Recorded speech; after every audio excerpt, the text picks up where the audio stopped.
Eduardo do primeiro A e hoje irei falar sobre o Império Romano e suas características. Bom, após Otávio derrotar Marco Antônio, ele recebeu diversos títulos que lhe concediam um grande poder, mas apenas em 27 a.C., o Senado atribuiu-lhe o título de Augusto, que significava majestoso, consagrado e divino. Bom, o período imperial, tradicionalmente, ele costuma ser dividido em Alto Império, alcançou grande apogeu, e Baixo Império, crises que conduziram à desagregação do Império Romano. Bom, Alto Império. Ao longo do governo de Otávio Augusto, 27 a.C. a 14 d.C., uma série de reformas sociais e administrativas foram realizadas a fim de solucionar problemas econômicos e sociais. Roma ganhou prosperidade econômica e também conquistas militares. Seus domínios se estendiam pela Europa, Ásia e África. Essas conquistas duraram os dois séculos. Pax Romana. Bom, a Pax Romana, assim chamada, foi o longo período de relativa tranquilidade social e prosperidade. Isso aconteceu porque Otávio abandonou a política agressiva de conquistas, promoveu a aliança entre aristocracia e cavaleiros, que eram plebeus enriquecidos, e apaziguou a plebe com a política pão e circo, que basicamente consistia em distribuir trigo para a população carente e proporcionar entretenimento público. Bom, do governo de Augusto aos 2 séculos que se seguiram, o Império Romano, por meio de conquistas militares, ampliaram ainda mais seu território, além de abastecer o Império não apenas de riquezas e terras, mas também de escravos, que era a principal mão de obra e todas as atividades, tanto econômicas quanto domésticas. A comunicação entre Roma, o centro do vasto império, e as demais regiões era garantida pela existência de uma extensa rede de estradas. Daí vem o famoso ditado: todos os caminhos levam a Roma, por conta dessas extensa rede de estradas. As estradas romanas, além de possibilitar a comunicação entre as diferentes regiões do império, também facilitavam a movimentação das tropas e equipamentos militares, contribuindo ainda mais com o sucesso das campanhas. Após a morte de Otávio, sucederam 4 dinastias. Dinastias dos Júlios Cláudios, dinastia dos Flávios, dinastia dos Antoninos e dinastia dos Severos. Baixo Império. Essa fase foi marcada por crises em diferentes setores da vida romana. Entre os fatores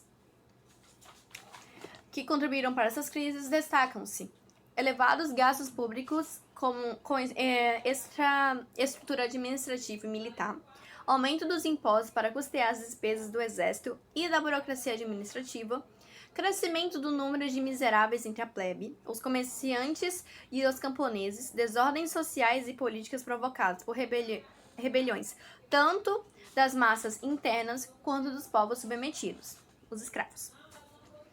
Bom, uma das principais crises diz a respeito à produção agrícola.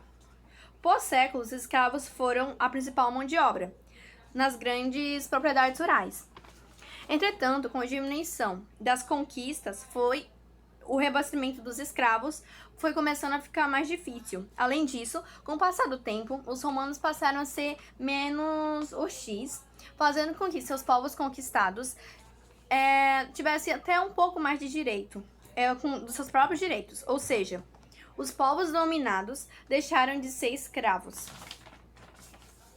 Agravando ainda mais essa situação social e econômica, os romanos tiveram de enfrentar a pressão dos povos bárbaros.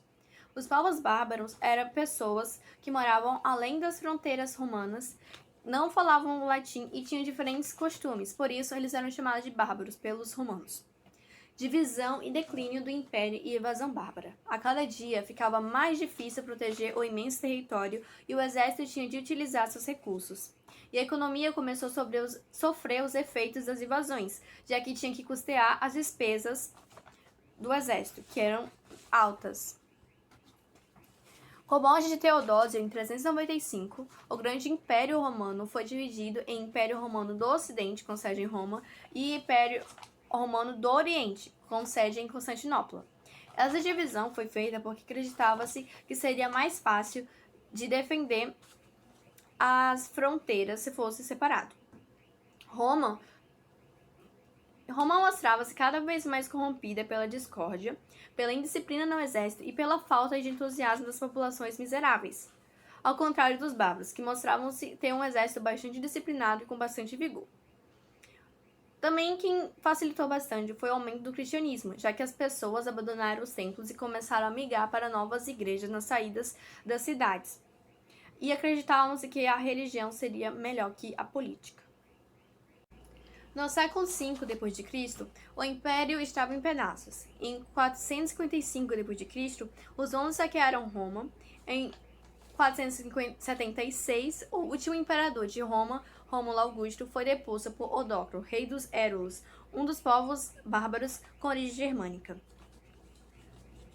Bom, o fim do poder romano constituiu um longo processo que durou centenas de anos. A partir daí, começou a se formar uma nova organização social, política e econômica, o sistema feudal, que predominou na Europa Ocidental até o século XV. O Império Romano chegava ao fim no oeste, mas continuou no leste até o século XV. E é isto. Eu espero que tenha sido clara e objetiva e que eu tenha passado de forma coerente.